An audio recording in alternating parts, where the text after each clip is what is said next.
अनोखी मैत्री ने जैसे उसकी आत्मा के सब द्वार खोल दिए थे और उसका एक एक अणु प्रकाश में चमक रहा था। सहसा जबरा ने किसी जानवर की आहट पाई। इस विशेष आत्मीयता ने उसमें एक नई स्फूर्ति पैदा कर दी थी, जो हवा के ठंडे झोंकों को तुच्छ समझती थी। वो झपट कर उठा और छतरी के बाहर आकर भौंकने लगा। हल्कू ने उसे कई बार बुलाया, पर वो उसके पास न आया। हार में चारों तरफ दौड़ दौड़ कर भौंकता रहा। एक क्षण के लिए आ जाता तो तुरंत ही फिर दौड़ता। कर्तव्य उसके हृदय में अरमान की भांति उछल रहा था। 1 घंटा और गुजर गया। ठंड बढ़ी। हल्कू उठ बैठा और दोनों घुटनों को छाती से मिलाकर सिर को उसमें छुपा लिया। फिर भी ठंड कम न हुई।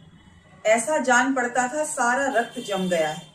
धमनियों में रक्त की जगह हिम बह रहा है। उसने ऊपर आकाश की ओर देखा। अभी कितनी रात बाकी है।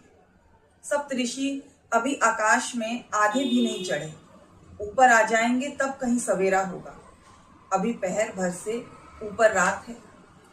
हल्कू के खेत से कोई एक गोली के टप्पे पर आमों का बाग था। पतझड़ शुरू हो गई थी।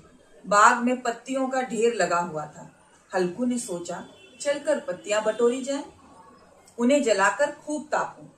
रात को कोई मुझे पत्तियां बटोरते देखे तो समझेगा कि भूत है। कौन जाने कोई जानवर ही छिपा बैठा हो। मगर अब तो बैठे नहीं रहा जाता।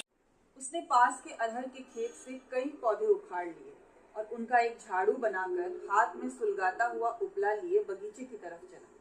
जबरा ने उसे आते देखा तो पास आया और दुम हिलाने लगा। हल्कू ने कहा, अब तो नहीं रहा जाता जबरू, चलो बगीचे में पत्तियां बटोर कर ताते हो जाएंगे तो फिर आकर सोएंगे। अभी तो रात बहुत बाकी है। जबरा ने कू कू करके सहमति प्रकट की और आगे आगे बगीचे की ओर चला।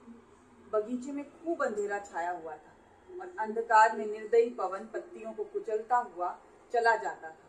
वृक्षों से ओस की बूंदें टप टप टपक रही थी। एकाएक एक झोंका मेहंदी के फूलों की खुशबू लिए हुए आया। हल्कू ने कहा, कैसी अच्छी महक आई जबरू, तुम्हारी नाक में सुगंध आ रही है। जबरा को कहीं जमीन पर एक हड्डी पड़ी मिल गई। वो उसे चिंचोड़ रहा था। हल्कू ने आग जमीन पर रख दी और पत्तियां बटोरने लगा। जरा देर में पत्तियों का एक ढेर लग गया। हाथ ठिठुरे जाते थे, नंगे पांव गले जाते थे और वो पत्तियों का पहाड़ खड़ा कर रहा था। इसी अलाव में वो ठंड को जलाकर भस्म कर देगा। थोड़ी देर में अलाव जल उठा।